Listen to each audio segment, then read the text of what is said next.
तो hello views, welcome back to our YouTube channel. आज की इस वीडियो में आप सभी लोगों का स्वागत है।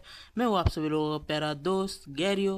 और आज की इस वीडियो में हम सभी लोग एक्सप्लेन करने वाले हैं सास्के रेसिडेंट को, जो कि हमने पिछली बार मतलब पिछले संडे में एक्सप्लेन किया था। और ये हमारा संडे स्पेशल वीडियो रहेगा। तो प्लीज़ से मेरे चैनल को सब्सक्राइब कर देना, वीडियो को ज़रूर से लाइक कर देना। बहुत मेहनत लगती है भाई इसी चीज़ें का एडिट करने में। तो यहाँ पे हमें होकागे ऑफिस दिखाया जाता है और अचानक से होकागे ऑफिस में कुछ किताबें गिरने की आवाज़ आती है। और यहाँ पे शिकेमारू हैरानी से पीछे मुड़ता है। यहाँ पे हमें नारुतो को थोड़ा बहुत पेन में दिखाया जाता है। शिकेमारू उसके पास आता है और उसे सहारा देते हुए पूछता है क्या हुआ करके। यहाँ पे नारुतो डेस्क का सहारा लेते हुए खड़े होता है और रिलैक्स स्माइल के साथ कहता है कुछ नहीं, बस थोड़ा सा बैलेंस बिगड़ गया था। और शिकेमारू को शुक्रिया अदा करता है।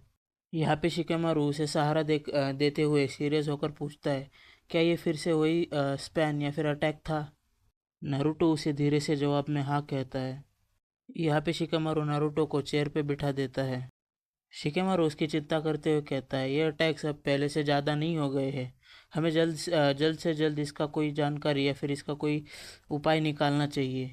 शिकेमारू आगे कहता है हमें काकाशी सेंसे और सास्के पर पूरा भरोसा रखना होगा। वो लैंड ऑफ रडाकू से कोई ना कोई ज़रूरी हल ज़रूर ढूंढ निकालेंगे।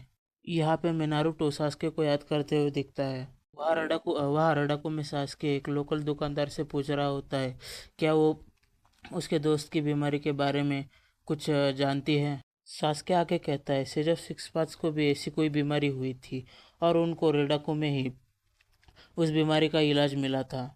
सास्के आगे कहता है सेज ऑफ सिक्स पाथ के बारे में कोई भी छोटी से छोटी जानकारी भी अगर हो तो वो मेरे काम आ सकती है। यहाँ पे हमें काइल यानी कि लायला की मॉम्स कुछ सोचते हुए दिखती है। काइल आगे कहती है मुझे किसी बीमारी के बारे में तो नहीं पता। और वो बुक शेल्फ में कुछ एक हद पुरानी किताब से ढूंढ के निकालती है। वो लेडी एक हिस्ट्री की बुक निकालती है और उसे दिखाती है। जब वो बुक को खोलती है तो सास्के उस बुक को देख के हैरान होता है। वो उस किताब में कुछ ढूंढने लग जाती है। यहाँ पे हमें दिखाया जाता है वो लोग किताब के अंदर कुछ ढूंढ रहे होते हैं, मतलब पन्ने पलटने की आवाज़ आ रही होती है। ये पन्ने पलटते पलटते उन्हें अचानक से वो लेडी अचानक से रुक जाती है और कहती है अरे इसमें लिखा है कि सेज ऑफ सिक्स पाथ जो है टेटार ऑब्जर्वेटरी में रुके थे। यहाँ पे सास्के चौंक कर कहता है कहा, फिर से बोलना। काइल जवाब देते हुए उस ऑब्जर्वेटरी का नाम लेने लगती है। यहाँ पे सास्के उस लेबोरेटरी का नाम मतलब ऑब्जर्वेटरी का नाम वापस से दोहराता है। यहाँ पे लाइला उससे कहती है क्या ये कोई क्लू है तुम्हारे लिए। यहाँ पे सास्के को उन कैदियों के बारे में याद आता है कि उन लोगों को भी ततार ऑब्जर्वेटरी भेजने वाले थे। यहाँ पे सास्के बिना कोई वक्त गवाए उनसे पूछता है मैं उस ऑब्जर्वेटरी तक कैसे पहुँच सकता हूँ। यहाँ पे हमें ततारा ऑब्जर्वेटरी का सीन दिखाया जाता है, जहाँ की ऑब्जर्वेटरी किसी जगह है जो ऊंचे पहाड़ों और विशाल दीवारों से घिरी हुई होती है। यहाँ पे हमें उन कैदियों को दिखाया जाता है जो कि उस ततार ऑब्जर्वेटरी के पास ततार ऑब्जर्वेटरी को ऑब्जर्व कर रहे होते हैं। यहाँ पे हमें फावड़े चलाने की आवाज़ आती है, जहाँ की कैदियों से मतलब वहाँ पे कैदियों से दिन रात बिना रुके कड़ी से कड़ी मेहनत करवाई जाती है। यहाँ पे हमें उस ऑब्जर्वेटरी का अंदर का सीन दिखाया जाता है, जहाँ पे ग्राउंड पर कैदी फावड़ा चला रहे थके हुए आपस में बात कर रहे होते हैं। यहाँ पे हमें वो कैदी दिखाया जाता है जो कि हफ्ते हुए कहता है हमें यहाँ 2 हफ्ते हो गए हैं और कितना काम करना पड़ेगा। वहीं पे उसको दूसरा कैदी जो है उसको जवाब देते हुए कहता है कम से कम 1 साल तक। तभी पीछे से एक गार्ड आता है, चिल्लाते हुए आता है, उसे कहता है तुम्हारे हाथ रुक कैसे गए, काम करते रहो। वही वो कैदी मन में ही सोच सोच कर डरने लगता है। यहाँ पे हमें रात का सीन दिखाया जाता है, जहाँ पे कैदी ठंड में कंबल ओढ़े कांपते हुए सोचता है मैं अब और सहन नहीं कर पाऊंगा, कल सुबह होते ही मैं यहाँ से भाग जाऊंगा। अगले सुबह हम देखते हैं मेस में कुछ कैदी खाना खा रहे होते हैं। सारे कैदी एक एक करके खाना ले रहे होते हैं। उनमें से कुछ कैदी उसे कहते हैं क्या तुमने वो सुना। वो बंदा पीछे मुड़ते उनसे पूछता है क्या। तो वो बंदे आगे कहते हैं आज कुछ नए कैदी यहाँ पे आए हैं फ्रेश मीट करके। यहाँ पे वो बंदा एक डेविल सी स्माइल हंसते हुए कहता है आज नए बंदों का अच्छे से वार्म वेलकम करना पड़ेगा। वो लोग उसकी तरफ बढ़ ही रहे होते हैं, लेकिन जैसे उनकी नज़र सामने पड़ती है वो अचानक से रुक जाते हैं। जैसे ही वो रुकता है वो पीछे वाला बंदा उसे कहता है तुम रुक क्यों गया। तभी वो बंदा सामने देखता है और ये वो थोड़ा हड़बड़ाते हुए कहता है ये तो वो है। यहाँ पे वो बंदा सास्के को देख के थोड़ा सा डर जाता है, पर वो पीछे वाला बंदा उसे कहता है लगता है आज किस्मत हमारी ही तरफ है। यहाँ पे हमारा मेन कैरेक्टर सास्के हमें दिखाई देता है जो कि खाना खा रहा होता है। फिर वो कैदी सास्के की ओर इशारा करते हुए कहता है उस बंदे को देख, और अपने हाथ में पकड़े हुए कांटे चम्मच को और टाइट तरीके से पकड़ता है। यहाँ पे वो कैदी उस फोर्क को लेके सास्के के ऊपर हमला कर देता है, लेकिन सास्के जो है वो उस अटैक को डॉज कर लेता है और वो फोर्क पीछे लगे दूसरे कैदी को लग जाती है। यहाँ पे वो कैदी गुस्से में मुड़ता है और उसे कहता है तेरी ये मजाल, अब तू नहीं बचेगा। जबकि यहाँ पे हमारा सास्के स्टिल अपना कूल गाय की तरह खड़ा रहता है। यहाँ पे जैसे वो कैदी उस पर अटैक करने आता है, सास्के बिना कोई एक्स्ट्रा एफर्ट्स लगाए एक एक झटके में उस कैदी को जमीन पर धड़ से गिरा देता है। बाकी सब कैदी इस नज़ारे को देख के हैरान हो जाते हैं। पीछे से वो दो कैदी भी भागते हुए उसकी तरफ अटैक करने के लिए बढ़ रहे होते हैं।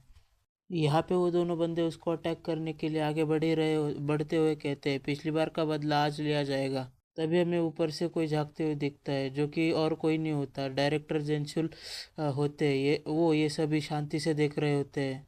तभी वहाँ से गार्ड्स भी दौड़ते हुए आते हैं और उनसे चिल्लाकर कहते हैं रुक जाओ, ये सब क्या ड्रामेबाजी चल रही है यहाँ पे हमें तीनों के तीनों कैदी जमीन पर पड़े हुए दिखते हैं और हमारा सास्के जो है बिना डैमेज के वहीं पे खड़ा हुआ दिखता है।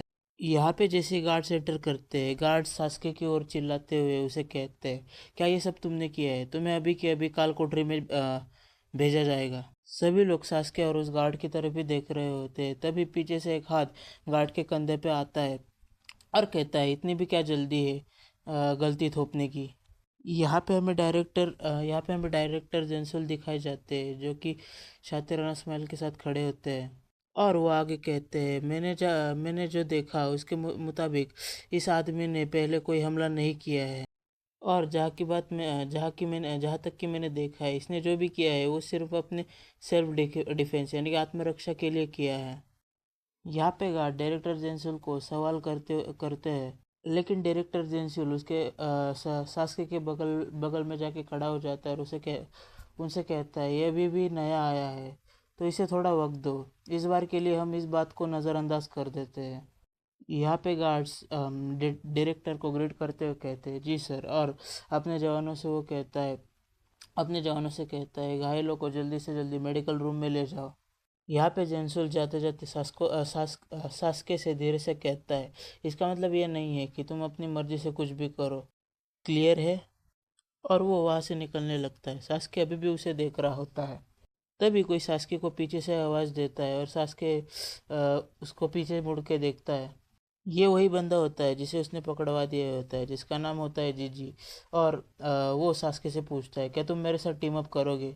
सास्के उससे कूल और शांत होकर कहता है क्या मैं तुम्हें जानता हूँ। वो बंदा डिसअपॉइंटमेंट के साथ वही खड़ा दिखता है।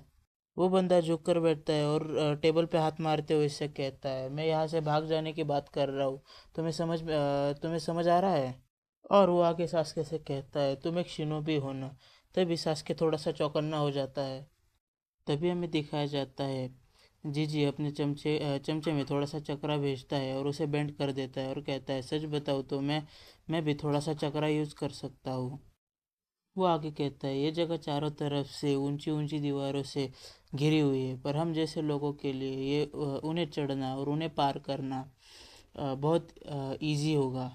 यहाँ पे जीजी कहता है दोपहर के काम के वक्त हम दोनों आसानी से इस जगह से बाहर निकल सकते हैं। तभी सास्के उसे मना कर देता है और जीजी उसको देख के थोड़ा बहुत हैरान हो जाता है। सास्के आगे उससे माफ़ी मांगते हुए कहता है क्योंकि यहाँ पे मुझे एक ज़रूरी काम पूरा करना है। यहाँ पे जीजी गुस्से में खड़े होके बोलता है तुम्हारा दिमाग खराब है।